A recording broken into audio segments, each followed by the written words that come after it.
ဒါဒီနေ့မှာကျတော့မိသားစုအခေါ်အဝေါ်လေးတွေလာပြီးတော့တင်ကြမှာဖြစ်တယ်ပေါ့နော်ဒီမိသားစုအခေါ်အဝေါ်လေးတွေကကျတော့ဒါတို့ရှမ်းစကားနဲ့လည်းနီးစပ်တဲ့စကားလုံးလေးတွေလည်းရှိရယ်ဒါကြောင့်မလို့အငယ်လေးကဒီနားမှာဆိုတော့သူကတိတ်ပြီးမခက်ဘူးပေါ့နော်သူ့အတွက်ကရှာလာပြီးကြည့်အောင်အဖေကိုကြထိုင်းလို့ခေါ်တာသိလားพ่อใช่พ่อလို့ခေါ်တယ်พ่อရှမ်းလို့ဆိုလို့ရှင်ပေါ့အားကြောင့်နည်းနည်းနီးစပ်တယ်ပေါ့နော်โอเคရှာအမေကိုကြတော့မဲရှမ်းလို့လဲမဲပဲဟုတ်တယ်နော်အားလွယ်တယ်နောက်ပြီးတော့အကိုကြတော့พี่ชายพี่လို့လည်းသုံးလို့ရတယ်ဒါပေမဲ့အပြည့်စုံသုံးမယ်ဆိုရှင်พี่ชายလို့သုံးရမယ်နော်พี่ชายပြောကြพี่ชายရှမ်းလို့ဆိုရင်พี่ชายအဲ့လိုပေါ့နော်ရှာနောက်တစ်ခုကကြတော့အမကြီးကိုကြတော့พี่นางก็คือพี่สาวอันนี้คือထိုင်းလို့ဆိုရှင်พี่สาวလို့ပဲခေါ်မယ်နော်พี่สาวပြန်ပြောကြည့်พี่สาวကျတော့နောက်တစ်ခုကဘာလဲဆိုရှင်ညီမလေးကိုကြတော့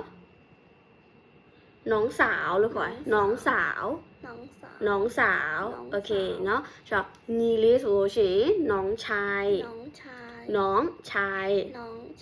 โอเคဒါမျိုးခေါ်မှာဖြစ်တယ်เนาะကျတော့အဖိုးကိုကြတော့ปู่နောက်တစ်ခုဒါလည်းအဖိုးပဲตาဟုတ်ပြီဆိုတော့အဖွားကြတော့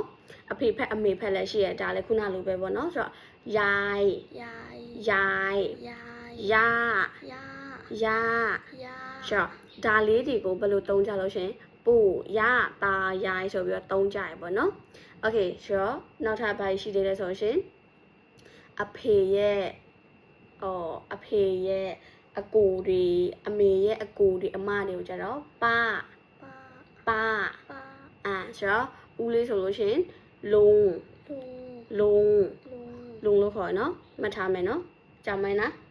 โอเคแล้วก็ပြီးလို့ရှင်တဝန်းကွဲမောင်နှမတွေကိုကြတော့ลูกพี่ลูกน้อง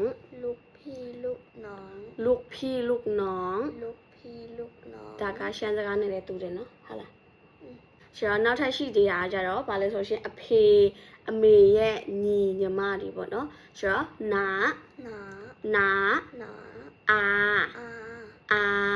အဲ့လိုမျိုးသုံးလို့ရတယ်နော်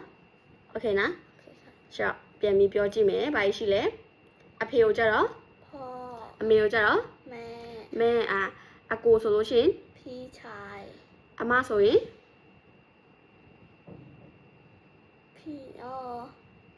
အမဆိုရင်พี่สาวဟုတ်ပြီพี่สาวนะคะဆိုတော့ညီမလေးဆိုရှင်